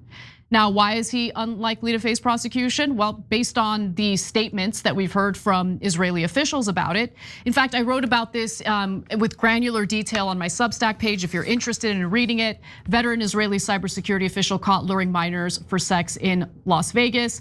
Why did the FBI let him go? And Kash Patel should answer that question. Pam Bondi, they should answer this question. So he was able to travel back to Israel as scheduled, and his short detainment after arrest in the United States wasn't even a blip in his travel plans. He made it back for his scheduled flight. And he's unlikely to face consequences because, well, according to the Jerusalem Post, an Israeli paper, a senior official at the Cyber Directorate in the Prime Minister's office was arrested on suspicion of links to pedophilia. A joint operation by Las Vegas police and the FBI over the past 2 weeks led to the arrest of 8 suspects, including Alexandrovich, 38, from Israel. After questioning, he returned to Israel and was placed on leave. That's all he got. He got leave, and then I'm sure once everyone stops paying attention, he'll be right back at work, no consequences. Who cares? He was just trying to rape American children, not a big deal. The Cyber Directorate released a statement claiming that they have not received additional details through authorized channels to date. Should such details be received, the Directorate will act accordingly. He was charged with attempting to lure minors for sexual acts. Those are the details. How many more details do you need? They say at this stage, by joint decision, the employee has gone on leave to deal with the matter until things become clear. And I should note that in his position, he actually advises other countries on cybersecurity and provides some of the cybersecurity software that the Israelis use, allegedly. All those countries are being spied on by Israel. I just want to be clear about that. I would bet every single dollar I own that's what the actual software is up to. And the issue of pedophiles being met with impunity in Israel actually continues to be a huge problem, which I want to talk about real quick because they don't have a sex offender registry, which is okay. Maybe they don't think it works for them. But there are all these organizations who have realized, wow, looks like child predators really get away with a lot here. So the Matsoff Association, which monitors pedophilia in the country, estimates that tens of thousands of offenders operate in the country unimpeded every year. They also report that 22 cases of pedophilia were reported to the Israeli media in July 2020 alone. The vast majority of the cases go unreported. Quote, they are not deterred by the police and certainly not deterred by the contemptuous rulings that come from the hands of judges in the various courts, said Eliran Malki, who heads the organization. Malki also cited a case in which one particular pedophile was let off without punishment by the courts, even though authorities found thousands of pedophilic items on his computer. Malki purports that the court was more concerned about how a prison sentence would harm his career. Oh, well, we can't harm the career of a pedophile and a child sex predator. And CBS also had this bombshell report, Cenk, in 2020, showing how American Jews who have been, there it is, how Jewish American pedophiles hide from justice in Israel. They essentially escaped to Israel because of that right to return policy that they have. And essentially, once they're in Israel, they get to avoid any prosecution for the sex crimes that they've committed here in the United States. But then they also go on to reoffend and victimize people in Israel as well. Yeah, so this applies to all crimes, by the way. You can commit any crime, just run to Israel and call yourself Jewish and you get to get away with it.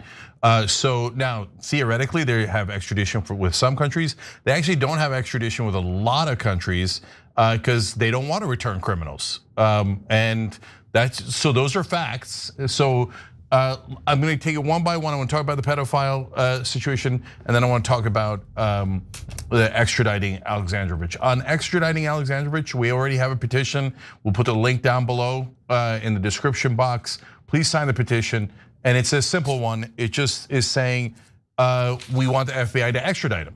I mean, the guy tried to rape American kids. If you can't extradite somebody over that, you're basically, in fact, if the FBI and the US government does not ask to extradite Alexandrovich, what they're doing is greenlighting the sexual tourism for Israel here in America. They're saying any Israeli can come here and rape our kids and just say, well, I'm Jewish and I want to go back to Israel. And we're gonna let them go back to Israel. And then Israel's gonna say, I'm not gonna extradite him. All they were doing was harming non-Israeli kids. That's what we do for breakfast, lunch, and dinner. Well, what's the big deal? You guys don't even count. So, all right, prove me wrong, extradite him.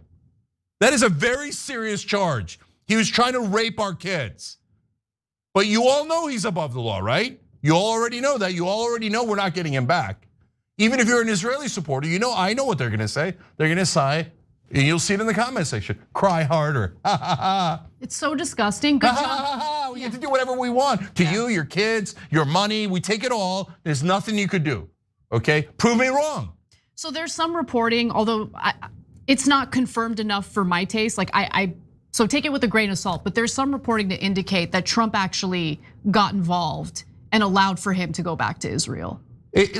So I don't know, but it doesn't matter because Kash Patel, Dan Bongino, this is your FBI. They're FBI. And by the way, great job on the investigation. You found these the terrible, disgusting guys who are gonna have sex with these underage children. Great job on the investigation. 7 are in a lot of trouble. Yeah, One exactly. is comfortable on vacation in Israel, laughing his ass off, going, maybe I'll go back. Or maybe I'll go to a new country. Maybe I'll get lucky there and rape some kids there. And then law of return, law of return. All right, so let's go to law of return. So this is a perfect case of showing you not about Jews, about Israel, okay? So the Israelis want to conflate the two things so they can use Jewish Americans and Jews overall as human shields. Oh, if you're criticizing Israel, you're hurting the feelings of Jews. No, that's why I love Jewish Community Watch. You know why? For those pedophiles, their targets are mainly Jews in America, okay? So that guy was a rabbi. He wasn't going after Christian or Muslim kids, he was going after Jewish kids, Jewish Americans. That's why Jewish Community Watch is a wonderful organization. Absolutely. Going, not on our watch, right? You're not gonna come after our kids. And you know what happens when Israel takes them in? They molest Jewish kids in Israel. Why the hell would you want that? But they think, no, Israel above everything else. Israel even above Jewish kids. It's disgusting. I mean, this is insanity, insanity. There's a guy in Mexico, didn't do pedophilia in his case. In his case, there was disappearance of 43 kids, a long story, okay? But bottom line is, among the many criminal acts he did was he stole $50 million, okay? But some of it might have been stolen on behalf of Israel because he got Israel a contract with Mexico, did the fraud, and then said, law of return, and ran to Israel. And Israel's like, we're not giving him back. You got a couple of typos in your paperwork. Well, that's it, we don't have an extradition treaty with you. So by the way, that means anyone can steal money from any government and then just run to Israel, and Israel goes, ha ha ha ha, already got your money, law of return, we're not giving him back. We're not giving the money back, we're not giving the guy back. All criminals who want to do criminality on behalf of Israel, we will shelter you. Even if you target Jews, yeah. Even if you rape Jewish children, we'll hide you because Israel is more important than Jews, more important than everything else in the world. The evil, despicable government of Israel is just more important than everyone. I'm sick of their supremacy. And they genuinely believe it by like a bunch of messianic lunatics. They're a mess in every way.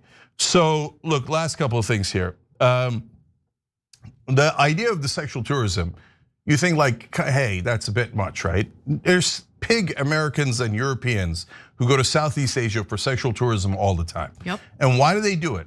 Because they know that they can get away with it, right? They could do it in Southeast Asia and nobody's gonna hold them accountable. It's disgusting, okay? People from all across the world do it, can't stand it.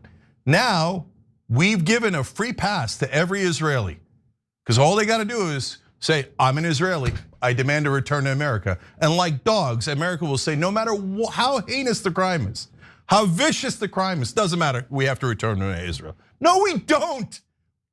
And when you do, when you say, hey, here's a guy who's trying to rape American kids, we're gonna return him to Israel, what you're saying is, Americans, you're not in charge. Yeah. And this is not a democracy. I have to say one final thing before we go to break, because this is important.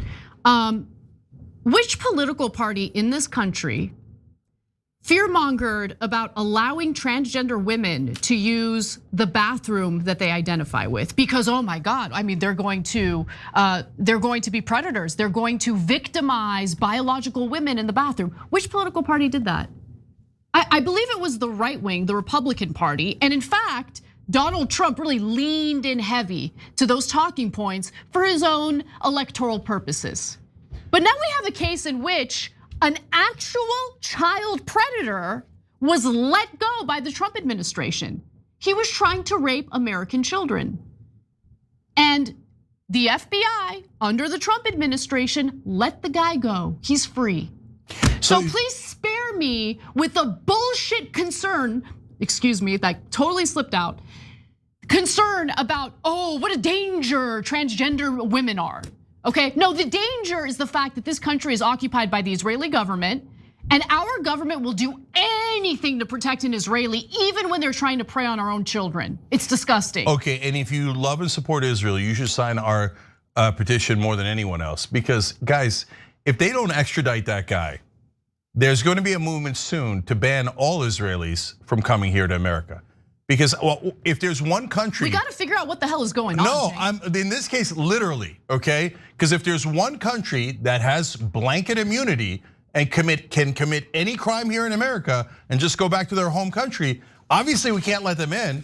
I mean, we would never do that with Venezuela or Norway or any other country, friend or foe. But if there's a country that is immune from, not diplomatic immunity, he did not have diplomatic immunity. He did not. Any Israeli citizen, any crime, and we have to return them? Nah, that means we don't control our own government. And if they don't extradite Alexandrovich, we have to ban the Israelis from ever coming here, because they're coming with a get out of jail free card. And I'm not gonna, no, it's super dangerous. I mean, what if they start doing the threats that we talked about earlier in the show? They just come in and start murdering Americans who don't agree with Israel and then just go back home. And then America goes, oh, there's nothing we could do, law of return. Law of return, nothing we could do. You better extradite Alexandrovich, otherwise there's gonna be hell to pay. Okay, so maybe not, maybe you guys are, maybe the Israeli supporters are laughing their ass off going, there's no hell to pay. You Americans have to be our dogs. We already bought your entire government and there's nothing you could do about it. Maybe, let's find out. All right, we got to take a break. We'll be right back.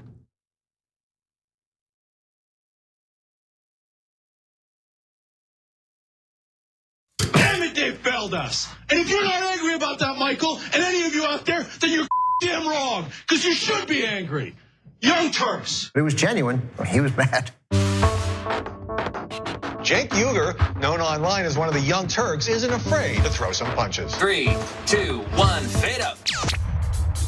Cenk the Turk Uygur. What kind of TV station is this? The whole point is for me to yell and scream and tell you what I think. It was right out of like Wayne's World. This guy on this little rinky-dink website is speaking truth to power. We've been averaging 600,000 views a day, beating most of the cable shows in America. We're the largest online news show in the world. We're celebrating our 1 billionth view. Television, we're coming. More politics ahead with Cenk Uygur. He knew that the MSNBC opportunity was an experiment. If Phil and host beat CNN and headline news combined, at some point they want to give me a show. Every single year that comes out of our paycheck. We put it in, and you're saying we were suckers. When you, as a host, tells someone you're interviewing to shut up, that's going to raise a red flag. That guy needed a tall glass of shut up juice. If President Obama's doing the wrong thing, I'm not going to tell you that he's doing the right thing so I can, quote, support him. He says to me, "You won't believe the meeting that I just had." The head of MSNBC talked to me. And they want him off the air. Cenk took an incredible risk. We're supposed to challenge the government. That's the role of the media. The Democrats and the Republicans are here to screw you. And who on the air is saying it? I wouldn't have done what he did. That if I'm going to be a talk show host, I should be the biggest talk show host in the country. I don't think anyone else does it better. I don't think anyone's even close. Before you know it, I'll be back on your TV doing a national show. I guarantee it.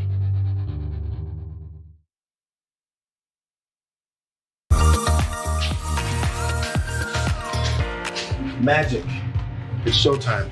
And say 45 minutes. I'm hosting today. Now I know what you're thinking, JR, your face is already perfect, but you know what? I still need to apply some makeup. I went through this process, right? A few years ago, when I realized that I was gonna have to wear makeup on the show. I had to go through like finding out what my undertones were. You guys know what those are? I got my MAC Cosmetics. It says SPF 15 foundation, broad spectrum. But apparently what I have is red undertones, and I think pores are not supposed to be seen. I need all these things to be confirmed for me. These sponge things don't work for me. You gotta use your hands. At least I did. That's how the magic really happens. So we're gonna go through a tutorial how to make the magic happen from beautiful to beautifuler. Let's go. I've already been moisturized. That's the first thing. But moisturization already happened. We go raw. All hands. Pick up a couple streaks. This is the guy we're putting on makeup. We got dots.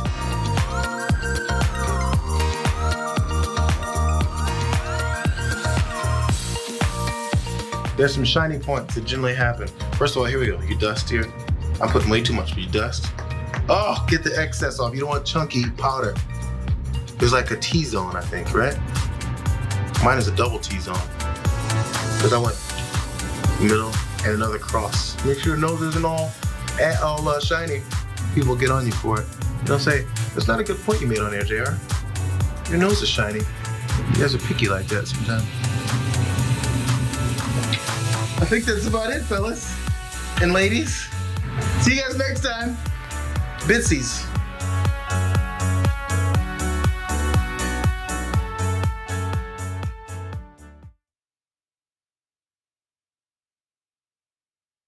Bow chickie wow wow going down.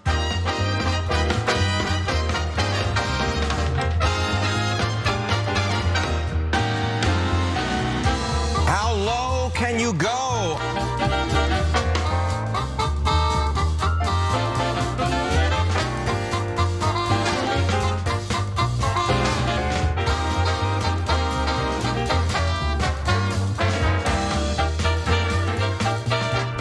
All right, back on TOAT, Cenk and Anna with you guys. More news.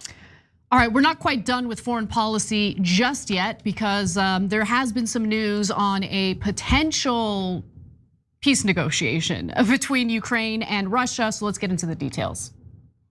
It's an honor to have the president of Ukraine with us.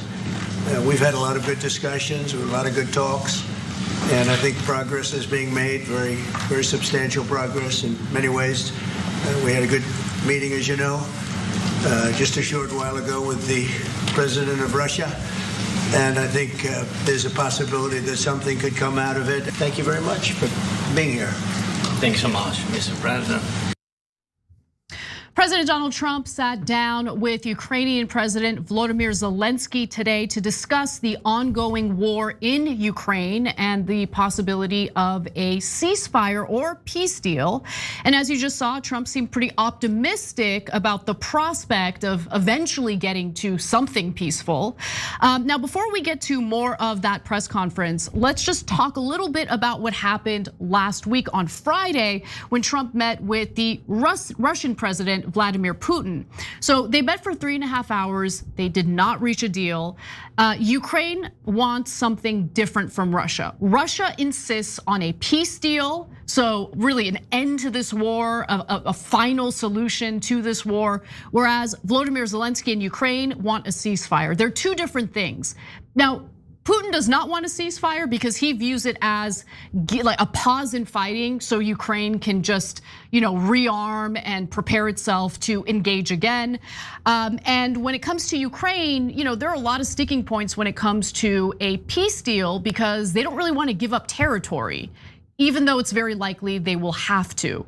Now, Trump was criticized for the optics of the event with Vladimir Putin because of the fact that he rolled out a red carpet, he clapped when Putin arrived, and he let Putin speak first during their joint press conference. I personally think that's nonsense. I'm not really buying into, it's bad optics. I think it is a good thing that Trump is trying to end this war. So I want to be clear about that. But here's what upset so many people. I'm absorbed by this visual of the red carpet being rolled up for Vladimir Putin, and in 123 other countries, signatories of the International Criminal Court Convention, this man would be arrested as soon as he lands. Here, he's being welcomed for a conversation. So the expectations are pretty high for that gift ready to Vladimir Putin.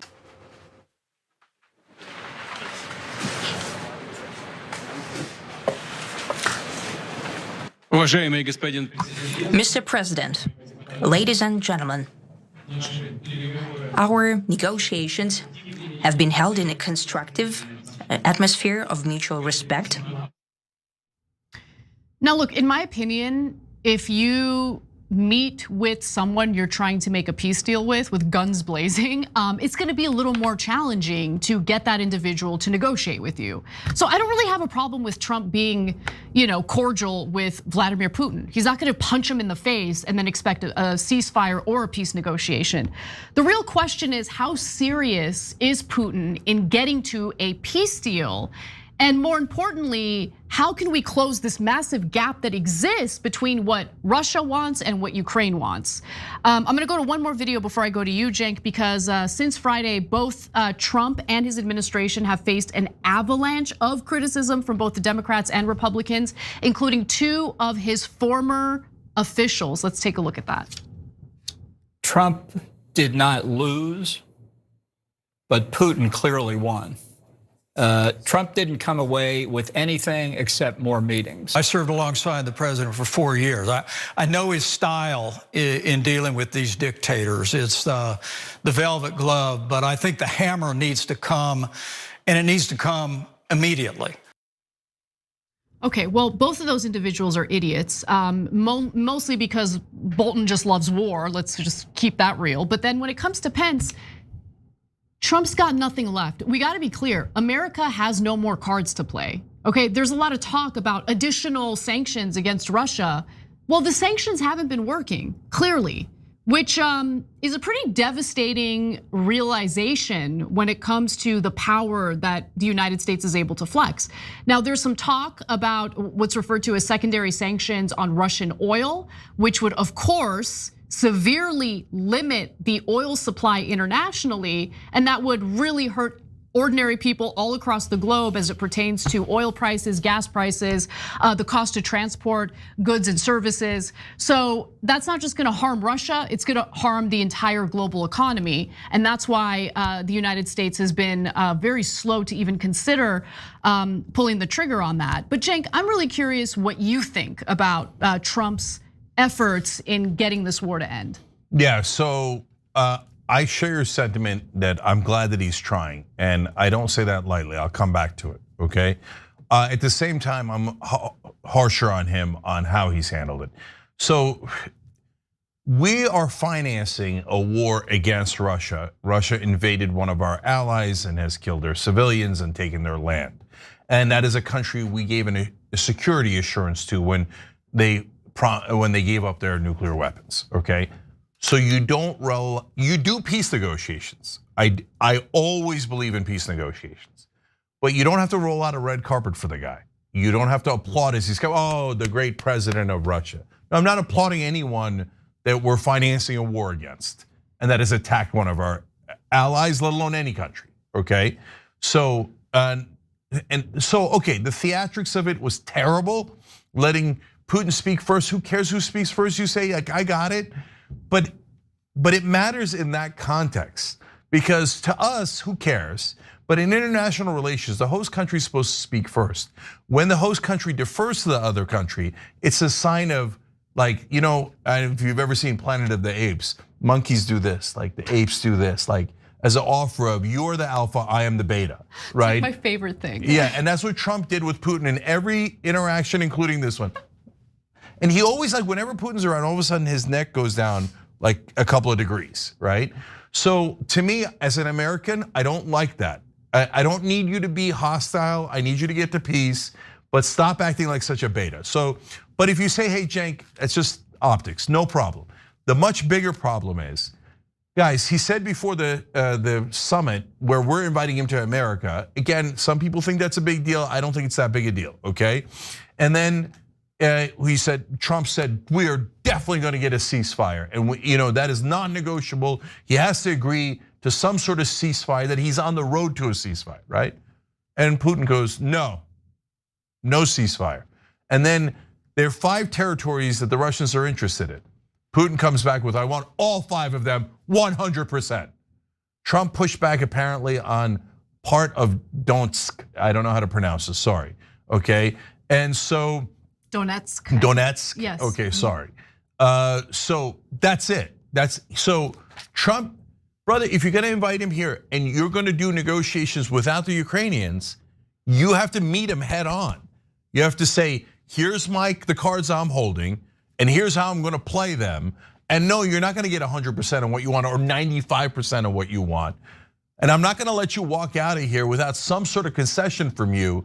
Otherwise, we look terrible. It looks useless and it looks like you used us for a PR opportunity and then gave nothing in return. And unfortunately, that's kind of exactly what happened. So you can go research it. Did Russia give any concessions to Trump in the Alaska meeting? The answer is a crystal clear no. Yeah, I don't believe there have been any concessions whatsoever. And the fact of the matter is there were no concessions because Russia doesn't have to provide concessions. Russia's winning the war. I don't know about that. They are though, they are. And in fact, the reason why the sanctions aren't working is because the BRICS nations have found a workaround to the international banking system known as SWIFT, right? So the sanctions really have not harmed Russia. Look, I don't know what the solution is because Russia and Ukraine are very far apart in terms of reaching a peace deal. I think what's happening to Ukraine and the Ukrainians is awful. I believe, and I do not support Russia. Russia's the aggressor, okay? But you have to look at the situation for what it is. I wish when Russia was backed into a corner early on in this war, the West didn't discourage Zelensky and Putin from negotiating in a peace deal. That was the opportunity for a peace deal, and that opportunity fell apart because of Boris Johnson talking to Zelensky to discourage him from engaging in peace negotiations. And now I don't know what the solution is. Like, this is actually a very difficult puzzle to solve. And I think Trump is doing his best to try to solve it. It's just that he doesn't have that many weapons in his arsenal in terms of fighting back against Russia, or at least using leverage to get Putin to heel. Yeah, well, he's choosing not to use some of them. Like what? Okay, so I'm going to tell you. So first of all, in terms of who deserves blame, so it drives me crazy when there's 2 sides and they have no nuance at all. Oh, America and the West is to blame because we pushed NATO to Russia's borders, and the poor Russians had no choice but to invade a foreign country, okay, and take their land. No, yes, we do have some responsibility for that, no question. Is it purely our fault? Are you crazy? No, Russia invaded Ukraine, took their land. Well, if they were just concerned about, hey, we don't want NATO next to us, why are they continuing to take land and kill civilians, right? So are the Russians also to blame? Yes, of course. The majority of the blame goes to the Russian government, not the people, the Russian government, okay? Although, like Israel, you look at the polling in Russia, and they're like, keep slaughtering the Ukrainians. That one also polls at around 80%. So, okay, so it's deeply frustrating when these different countries get into a certain culture where the other guys are not human and you could just murder them ad nauseum, right? Okay, so both sides are to blame, Russia's to blame more. Okay, but let's get productive. What can we do about it? That talk of the sanctions is super important because the sanctions could work in a country like Russia if you heard enough of the oligarchs, because it's not purely a dictatorship, it's almost a dictatorship with Putin at the top, but there's still business interests that could push Putin. But now they've been shredded for one, because the BRICS are moving around it, meaning all these other countries, China, India, they're not listening to the sanctions. No, they're not. Right, and that then encourages the Russians to go further. But the second problem, let's keep it real, is crypto. So now you can just move anything through crypto. So now the Russians are laughing their ass off. They're like, what sanctions, right? No, it's true, yeah. Like if you could do real sanctions on the Russian oligarchs, I mean, remember when we took their yachts and they squealed? And that was in the beginning, they were squealing super hard. They're like, no, not our beloved yachts, okay? If you took their actual money, which we're obviously not doing, right? But Trump doesn't want to do that for a couple of reasons. Well, I get it, but these are the cards he's not playing. One is, if you do real sanctions on their oil, that's where they get the great majority of their money. Without the oil money, the Russians are screwed. But he doesn't want to do that. Trump doesn't want to do that because he's worried that gas prices will go up. And if gas prices go up, that hurts his polling. Yeah, and it hurts us too. Like it hurts and it hurts us. Okay, I got you, but then we're not using our cards. So we can't say we're doing everything, we're not doing anything. In fact, I don't know what we're doing to hurt the Russians. Like, I don't want to hurt the Russians gratuitously, but to provide leverage so that we can end the war, right? Not to keep, hurt Russia for Russia's sake. All right, last thing is, and I know this will drive the Democrats crazy, but sorry, brothers and sisters, I saw Biden, I saw Trump. Biden did nothing to get to peace, nothing. He was like, oh, more weapons, spend American taxpayer dollars, hurt the Russian military by weakening it, make sure they're distracted over there while Israel topples Assad and the Iranian military and does whatever they want in the Middle East.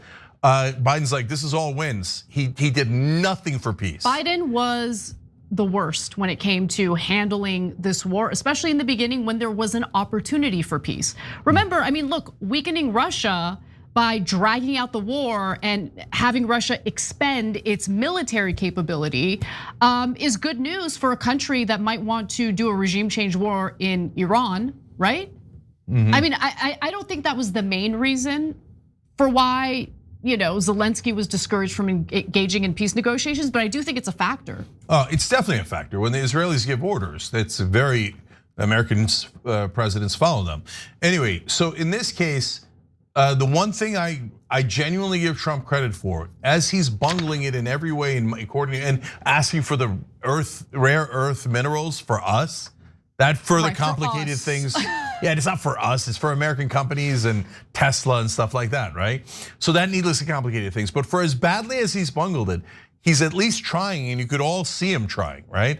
And you could say, hey, well, that's for not a noble purpose, but for a Nobel purpose. And he wants to win the Nobel Peace Prize. Who cares? Good, I'm glad he wants to win it. If he can end the war in Ukraine and the war in Gaza, I mean, look, he gets a two-state solution.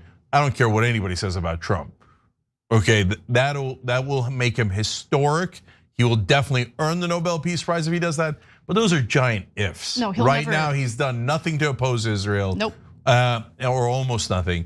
And in the case of Russia, he's trying hard, but he doesn't know what the hell he's doing.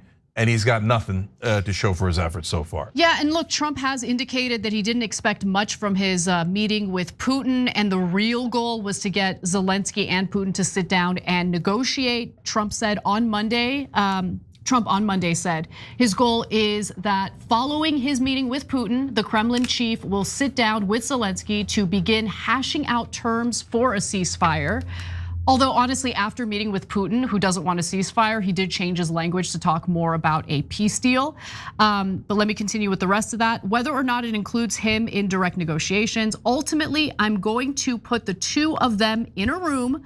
I'll be there or I won't be there, Trump said, and I think it'll get solved. Trump also said the following on Wednesday, quote, there's a very good chance that we're going to have a second meeting. which will be more productive than the first, because the first is I'm going to find out where we are and what we're doing. Again, credit where credit is due. He seems to really genuinely want this.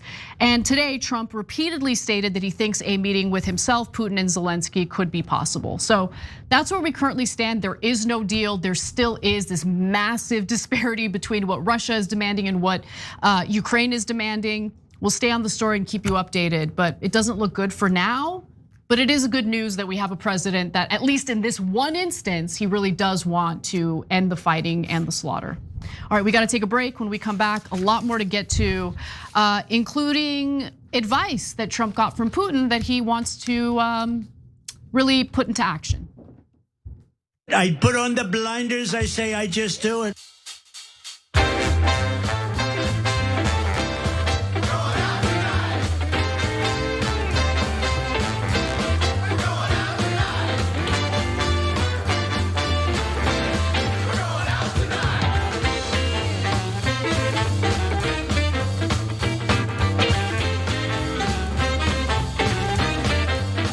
Back on TYT, let's go to Super Chat again. Titan says Trump bends his neck to Netanyahu and Putin. He does. Pacific Snark West says, yes, the red carpet matters. That just shows this is not serious, so praising it is absolutely ridiculous and tone deaf. Sean Marlin Studios, but guys, I don't think that Trump has an ulterior motive of helping Putin in that case. Well, in fact, we have a poll. Why do you think Trump acts like a beta in front of Putin? Money, compromat, instinctual reaction of a beta, or he doesn't? So I think it's the instinctual reaction of a beta. And that's why I put that in the among the possibilities, and that's at tyt.com. I mean, okay, so I get what you're saying. I don't know, it might be because he's a beta, it might be because this is what he thinks will work strategically, I have no idea. But his actions also matter. I mean, Trump was the one who armed the Ukrainians, was the first to arm the Ukrainians with offensive weaponry, right? Like he was the one who implemented sanctions against Russia during his first term. Like these things also matter, and I feel like that gets left out of the conversation. And by the way, I'm not just trying to defend Trump to defend Trump. I just want to be accurate about his relationship. But he also gave them a bunch of breaks. So it is complicated and nuanced as any issues, as almost any issue is. Sean Marlin Studios says, the government in Israel is so obsessed with their own misplaced perception of their ancestors being weak that they will butcher their way around the planet until they feel they've overcome that. Unfortunately, I think there's a lot of truth to that. And I get why there's a deep paranoia in Israel about what's gonna happen because of the history that the guy is referring to here. But it is a paranoia, and it does cause them to strike out and hurt Palestinians and other nearby countries over and over and over again, while they genuinely think they're the victims. And even though it's mental in the context of Israel. In the context of history, it makes perfect sense. Little Max says, I'm on Team TYT, more specifically Team Anna. Saw you on Twitter this weekend, Anna, proud of you as always. You motivate me to fight non-violently. Got all your backs always. Thank you, Little Max. Thank you. CDN Norse Dog Dad says, Israel is no longer a lawful government. I went to the Holocaust Museum in Toronto, and the line above the door you see on the exit says, never again. But she is doing it again, stop genocide in Gaza. Yeah, Israel is doing it again right now as we speak. So everybody else gets to be horrified by the Holocaust and say never again. But if you're supporting the current Israeli government in their genocide, you should shut up about that and never say that phrase again. Democracy Reboot Vanguard says, I watched a clip that this word anti-Semitic also means anti-Arab. We will never stop talking Palestine, Holocaust, 21st century. Also sent a long comment about this so-called Israel propaganda, used Hamas human shields in the TYT app under conversation. Thank you for doing that, I'll check that out. And so yeah, it does also mean anti-Arab. In fact, a lot of the original Jews are Palestinians who converted to Christianity and Islam. And the Ashkenazi Jews, there is a very credible theory that they come from the Caucasus, that they converted to Judaism. So I don't care about any of that. I find all of it to be voodoo. But the idea that those guys are the original people that the Bible is talking about, at least when it comes to the Ashkenazi, that's not true. Sephardic Jews more likely to be the case. Ali Adib says, can we get an anti-genocide whitehouse.gov petition going? Well, you saw the petitions we have. Please sign those. We'll be right back.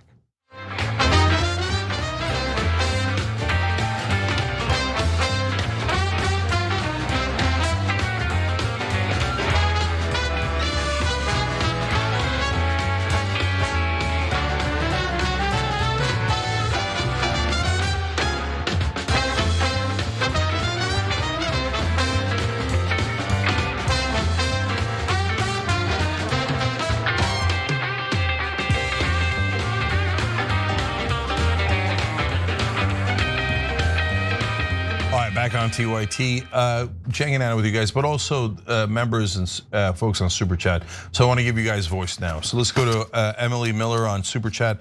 I stand with you, Anna. Israeli government and those who support this genocide are disgusting.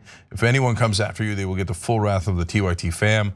Highly doubt they can face you, let alone touch you. Much love to you and Cenk.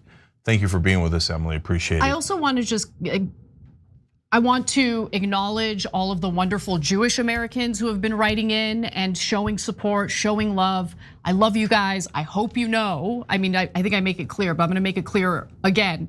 This has nothing to do with Judaism, Jewish people. It has everything to do with the crimes and genocide and slaughter and threats that are coming from the Israeli government. Brian Schwartz says, I wish I could apologize for the insane hatred from so many bad actors, but the accurate reporting of viewer response is absolutely necessary. Brian, nobody has to apologize for anybody, okay? So don't ever worry about, I don't know why you would even say that, but the only people responsible for the actions of the Israeli government or anybody who threatened Anna are the people who did it, okay? We're not dumb like the other side. The other side being Israeli supporters who say, oh yeah, Israeli lives are worth everything in the world and Palestinian lives are worth nothing, right? No, we believe all lives are same exact thing and we believe in equality for everyone. That's just so obvious to us. So like the idea that we would make distinctions based on race or religion is absurd, and it should be absurd for all of you. Titan says, I'm so furious that we must endure this from these vile people. This is what the FBI needs to be looking into. The behavior from these Nazis should be national scandal covered everywhere 24/7. That's referring to the death threats that Anna got from the Canary Mission fans. And of course, as you know, Titan, nothing will be made of it at all. Becca says, I'm wildly proud to be part of TYT because you're not afraid to express your rage and put yourselves in danger. I think of you as role models and courage. I'll follow you wherever you need to go and until this is done. 00083 says if they're showing pictures of guns or knives, you can now go to the police and file a complaint and they will go after them. Well, I hope, but like here's what I'm worried about. And Becca and all of you guys, thank you guys. But now the FBI who did the sting operation in Vegas found out one of the guys wasn't an American, he was an Israeli. The Americans are gonna get punished, but they're like, oh no, the Israeli. Let's let him go. Let's let him go. So the FBI, does it work for America or does it work for Israel? I don't feel that my own government will protect me if the perpetrator is Israeli. Let's be honest. Let's be honest. I mean, if they go, anyway, Michael Cotavelli says, not sure if you've seen, but the ADL recently classified America First as an extremist belief and anti-Semitic. Yeah, the ADL can kiss my ass, okay? Yeah. The ADL can kiss my ass. Jonathan Greenblatt is a disgusting, loathsome person. And he recently screwed up and said, get out of my country if you don't believe in America first, okay? So he said our government when he was referring to the Israeli government. It's I mean American government. Nice yeah, sure, Jonathan. Sure, got you. Okay. So if you represented Americans, no problem, man. You want to protect Jews in America? We love it, and we're here for it. Okay. But you're not doing that. They'll even go after Jews who are insufficiently loyal to Israel, right? I know, yeah. So shut up, okay? We don't care what you think is anti-Semitic. You misuse that word so badly that now like it's almost a badge of honor when it comes from a disgusting person like Jonathan Greenblatt or that's ADL, anyone from AIPAC, it's a massive badge of honor. Basically what it means these days when guys like that use it is, oh, this is a wonderful human being who minds genocide. You're right, I mind genocide, Jonathan. I know you don't, you think it's an awesome thing as long as your people do it. And by your people, I mean the Israelis. Those are your words about your government, Jonathan, not ours. And now you have the audacity. Look, I'm not America First, okay? In terms of right wing or different perceptions of it or whatever. But you're gonna come tell Americans whether they're right or left wing? You're not allowed to have your American principles. You're not allowed to have your ideology. Bow down to Israel. If you're America First, you're an anti-Semite. If you're on the left, you're an anti-Semite. If you're in the middle, you're an anti-Semite. How dare you? Okay, no, we're not gonna listen to you, Jonathan. You're not the goddamn boss of us. Unless you think you are, and that would be a trope. We'll be right back. Anti-Semitism.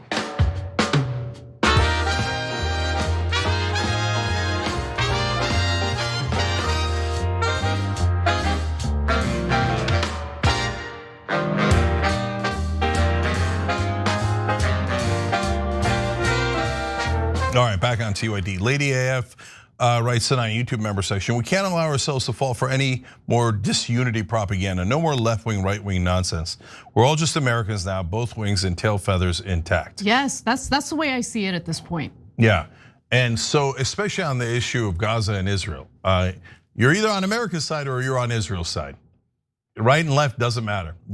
And by the way, I mean, the overwhelming majority of the country is against what Israel's doing right now, okay? Overwhelming majority. But a way larger majority of the people in power are under the boot of Israel, and they love it. They're furiously licking that boot as it presses down on them. So Nick Mon 55 says, Anna, I feel your rage and I'm with you. I'm sorry, but that society is sick. I know it's not all, but it is very widespread. They aren't protesting to stop the genocide. Once hostages released, back to it.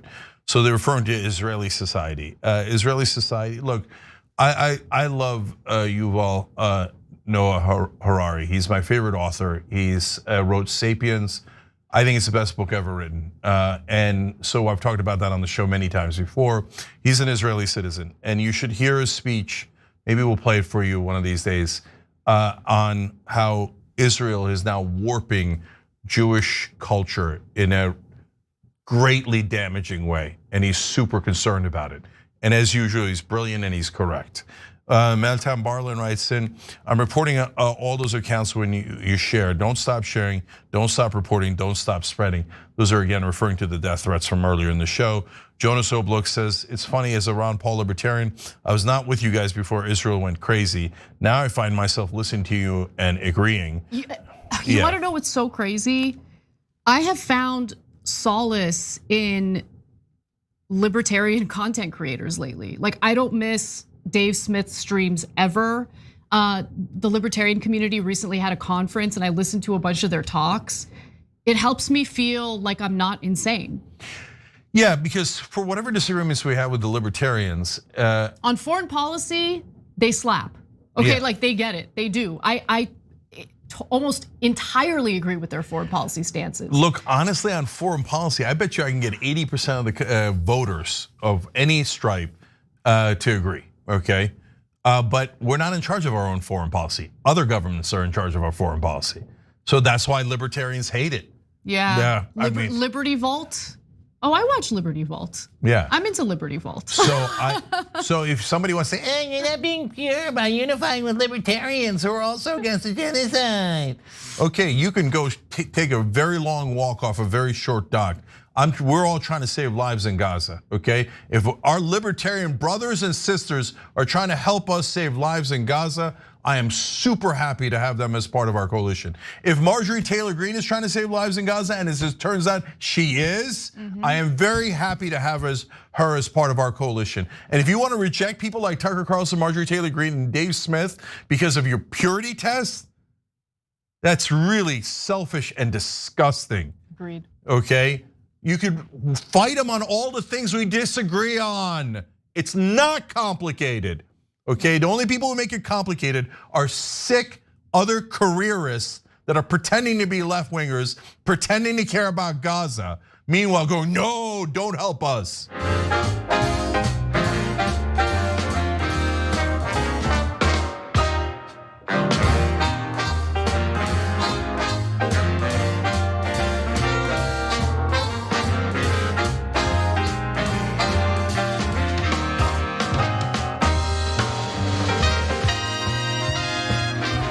Back on TYT, Cenk and Anna with you guys. Guys, I read a lot of comments right now, even for other wonderful ones. I'm gonna read one line from Don Dada Dragon, who's on TYT.com as a member. At the end of a long statement, which is all great, he said, even just watching TYT is an act of defiance. And I love that, that's right. So mainstream media says, no, don't watch online media. Oh, they might tell you the truth. Oh no, don't do that. And there's many people on the right and the left and everywhere else where they tell you, oh, don't watch, whatever you do, don't watch TYT. God forbid the truth should break out, but I love you guys for it. Thank you, Anna. All right, well, let's talk about some advice that our president received from Vladimir Putin that he is taking seriously and now wants to implement. Vladimir Putin said something, one of the most interesting things. He said your election was rigged because you have mail-in voting. All right, President Donald Trump is considering election integrity advice from Russian President Vladimir Putin, according to what the president disclosed during that Fox News interview you just saw a snippet of. He was speaking to Sean Hannity, and now Trump is announcing that he's taking action, which we'll get to shortly. But first, here's more of what Trump had to say. He said mail-in voting, every election. He said no country has mail-in voting. It's impossible to have mail-in voting and have honest elections. As we talked about 2020, he said you won that election by so much, and that's how he got it. He said, and if you would have won, we wouldn't have had a war. You'd have all these millions of people alive now instead of dead. And he said, and you lost it because of mail-in voting. It was a rigged election. Smart guy said you can't have an honest election with mail-in voting. I'm so sick of hearing about 2020. I'm so sick about hearing you lost because you mishandled COVID. People were angry about the shutdowns. People were angry about losing their livelihoods. They took it out on you. You performed poorly in the middle of a global pandemic and emergency. A real leader, a strong man, accepts defeat, moves on, has, by the way, an incredible comeback, and celebrates the fact that they had an incredible comeback. But Trump can't do that. Trump is the most thin-skinned, pathetic loser in the world because he can't let 2020 go. And because, Pooty Poot told him, the voting machines are the problem. Now he wants to get rid of the voting machines, which whatever, fine, get rid of the voting machines. Okay, get rid of them, I don't care. I'm done with it. Can we just stop having endless debates and conversations about the goddamn voting machines? Yeah. By the way, mail-in voting, lots of other countries do mail-in voting. Let's go to graphic 2. Dozens of other countries from Germany to South Korea allow some form of postal ballots under regulated conditions. The minute Trump says something, like half of MAGA instantly believes it, right? He said Putin told Trump no other country does mail-in voting. The moron named Donald Trump didn't bother to check. You're the president of the United States. Ask one person that works for you. You have thousands of people who work for you. Ask one person, hey, is that really true? That seems curious. No one else does mail-in voting? They would have told you dozens of other countries do it, but he didn't want to hear that. He's like, Pooty Poot told me that nobody does mail-in voting. So he says it like an idiot on national TV. Yeah, the bastion of democracy is giving Trump advice about how to carry out democracy. Look, all right, so that's the second half, hold on. So then, since Trump said it, half of MAGA is all over social media. No other country does mail-in voting, no other country does mail-in voting. Do one fact check, brothers and sisters, right? So it's no fake news didn't make up that Germany and South Korea are doing it. They're actually doing it, okay? So, all right, that's super frustrating. By the way, he partly lost the election, more so lost the election because 1 million people died during COVID. So they were more mad about that than they were about the shutdowns. The right wing's more mad, and some independents and others were mad about the shutdowns. It was utter chaos. And like the number one thing with no matter which side you were angry about in COVID, okay, is that Donald Trump thought like, I don't want to tell people to take precautions like wearing masks, because he was worried that the mask was going to take off some of his makeup, the orange makeup that he wore. It did take off makeup. I can attest to that. Yeah. So my point is that he put his own interests above those of the American people, and it had just happened, and that's why he lost, okay? So now, though, he can't ever let it go because he's a crybaby. And if you're, for the MAGA guys who fancy themselves super tough guys, I don't get it. I don't get it. As a fellow bro, which I've been called a bro by left-wing critics like 10 years ago, 15 years ago, 5 years ago, all my life, right? What's tough about a guy who keeps freaking crying about something he obviously lost and he can't let go because he's so thin-skinned and weak, okay? All right, but much more importantly, I know you believe that some of them on the right, radical right believe, no, we shouldn't let anybody vote unless I'm positive they're Republicans, or whatever nonsense that they believe, okay? No, don't allow this voting, that voting, that voting, that voting. No, only things that advantage the Republicans, right? I'm sick of it. How about you believe in democracy? Okay? By the way, one other thing is during the 2020 election, or in the lead up to the 2020 election, Trump kept talking about how you can't trust the mail-in voting, don't do mail-in voting, no mail-in voting. Democrats ended up getting an advantage Because Democrats weren't messaging that to their side of the political aisle, while Trump was messaging that to his side. Because he's an idiot. So he had an opportunity to maybe even accumulate more votes by encouraging Republican voters to vote by mail.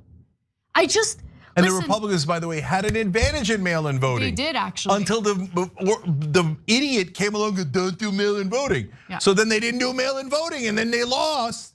And now he's like, the real problem is mail-in voting. Okay, guys, but if you think, hey, Cenk, you're being too harsh on beloved Trump, I think he's a genius, blah, blah, blah. Brother, if you want your point of view, which is, Donald Trump won in 2020, and we should get rid of mail-in voting and voting booths, I don't know how. I think he means the voting machines. Okay, all right. Yeah, you want paper ballots? I'm in favor of paper ballots. I like the paper ballots, okay. yes. So we could have a reasonable discussion about what the right rules are. But think about it. If you're on that side, would you make the case, it's okay because Putin told me? You'd have to be an incredible dumbass to frame it that way, wouldn't you? Putin has fake elections in Russia where he comes out and goes, 95% voted for me, and the other 5% tripped out the window, okay? And that guy comes and tells us how to run elections, and our president goes, I think the Russian president's got to figure it out. I'm taking advice from him on how to run elections. That would be the worst possible framing, but he's not bright enough to even realize that. He's like, Putin said I won. Putin said I won. And he says, if we want to win again, we should get rid of mail-in voting and voting booths. See, this is the area where I actually agree with you in that it's too easy to manipulate Trump because he's easily manipulated through flattery. Of course. And nothing flatters Trump more than feeding into the lie that he actually won the 2020 election and it was stolen from him. Look, say what you will about Vladimir Putin, he's actually he's like a fox, right? Like he's sly, he's intelligent, and he knows how to be manipulative.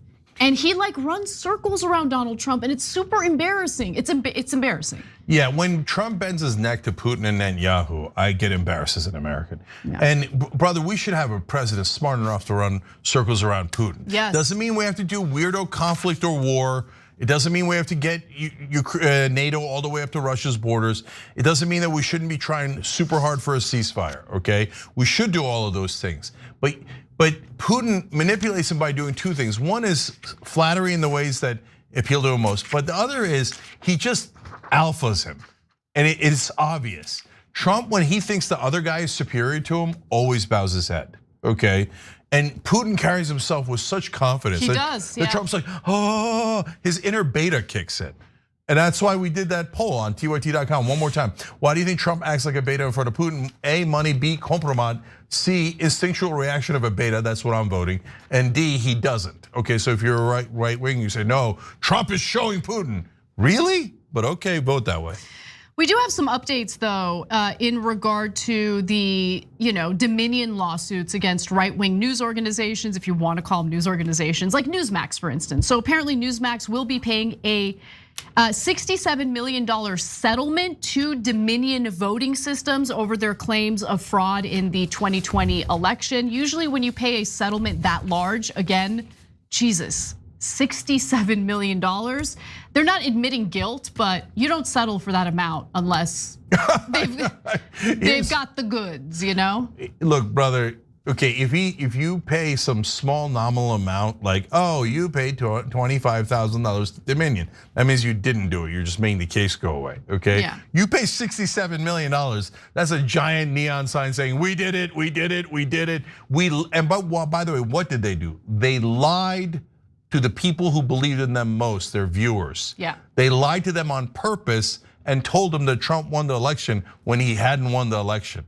And that's $67 million saying, yes, we're liars, and probably will lie to our audience every single day going forward. So last year, Newsmax also settled with Smartmatic, another voting machine company that sued them for defamation, and they settled it for $40 million. So Smartmatic and Dominion had their cases settled with Newsmax agreeing to spend or pay tens of millions of dollars. It's just, anyway, I'm so sick of this story, I really am. Like, you lost 2020, Trump, it's okay. You made a comeback and you won the popular vote in 2024. Please stop being an embarrassing president. Okay, and just move on. But more important than that, guys, this is super important. We cannot mess with the voting system of America. And this whole idea of, oh, don't worry, I'm gonna fix the voting system before the 2026 midterms. No, I'm very worried. And Donald Trump said in one of his Truth Socials, oh yeah, the angry Democrats will get even more angry. Yeah, if you try to change how we vote right before an election, you're obviously going to lose. The Republicans right now are in disastrous shape in the polling, right? No, of course we're gonna be concerned about that. And no, you don't. And he keeps saying, oh, the states have no power. They report to the federal government. That's not true at all. Really? It's the opposite of the truth. I was hearing something entirely different, that the federal government shouldn't have a say in how the states conduct their elections. What happened? States run elections, not the federal government. So if the Trump says, I'm gonna federalize those states, what he's saying is, I'm gonna cheat. I'm gonna bring it to the federal level and I'm gonna rig the election. Hell no is the answer. You gotta, if you're gonna be an American, you gotta believe in democracy. All right, members only is next, tyt.com/join, and we'll see you there. Oh, here's it. By jumping it.